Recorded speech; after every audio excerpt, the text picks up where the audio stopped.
How can we help our kids who have lived in a home with a chaotic relationship? You're there for them, letting them know that you love them and that you accept them and that they are important and that their feelings are valid.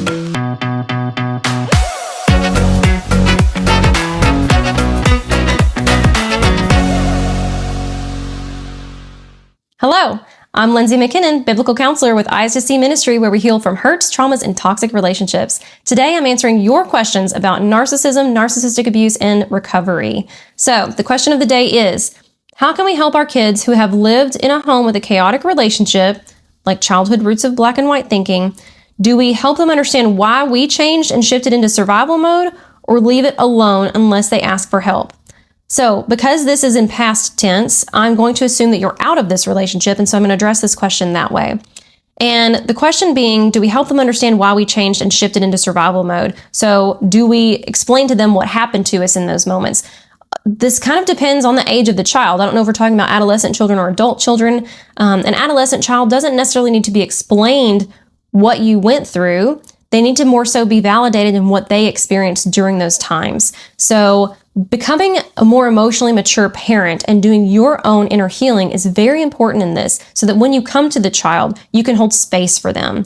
And I will say that a lot of times when we think that the kids aren't affected by the chaotic relationship, we think that maybe they didn't hear us fighting, they probably did. And that creates a huge level of emotional unsafety in a child. When there's chaos in the home, especially if there's fighting and arguing or door slamming or things breaking, it doesn't have to necessarily be physical violence, but it just creates an emotional unsafety, which creates an instability in regulation. And they're not able to regulate their own emotions very well because they're taking on emotions that they're hearing. They're taking on emotions of the parent. And so we have to support them in developing healthy emotional regulation. Getting them into counseling would be something I very, very much would recommend in this situation. But also, you holding space for them, asking them how they feel, teaching them about anxiety, teaching them about grounding tools and techniques, teaching them about self-love and appreciation, teaching them that emotions aren't scary, teaching them that how they feel isn't wrong or bad, and how to deal with those things, letting them cry, holding them, letting them know that you cry too sometimes and that it's not a bad thing.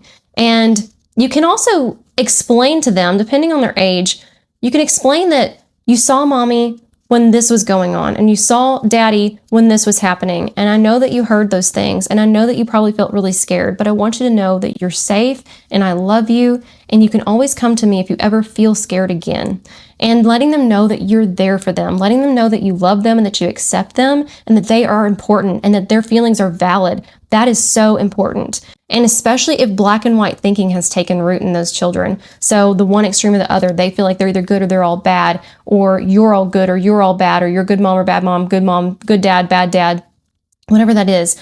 Using "and" in front of them is really important. So you can say things to them like, I know that you got in trouble at school today, and you're still a great child. You're still a great student. You're still a great daughter. You're still a great son. I know that I had to ground you this week, but I want you to know that I still love you and you are still a great daughter. We just all make mistakes, and then we have to have repercussions for our mistakes. So affirming to them that any kind of punishing behavior or anything that they go through where they maybe punish themselves isn't the be-all, end-all. Let them know there's another side to that. Let them know there's an and. You can make a mistake and still be all of this. Just because that slip up happened, or you got in trouble at school, or you're not getting the grades you wanted, doesn't make you bad. You're not all bad. That's impossible. And tell them that. And I would say spend time in scripture with them, spend time in the word with them, and just let them know God's love for them, and let them know that as much, do you know how much I love you? God even loves you more than that. Just reaffirming to that child and holding emotional space for them is incredibly important. And watching their emotional regulation. If they start to shut down and if they have issues with their emotions, help them process them, which means you probably need to help yourself first too.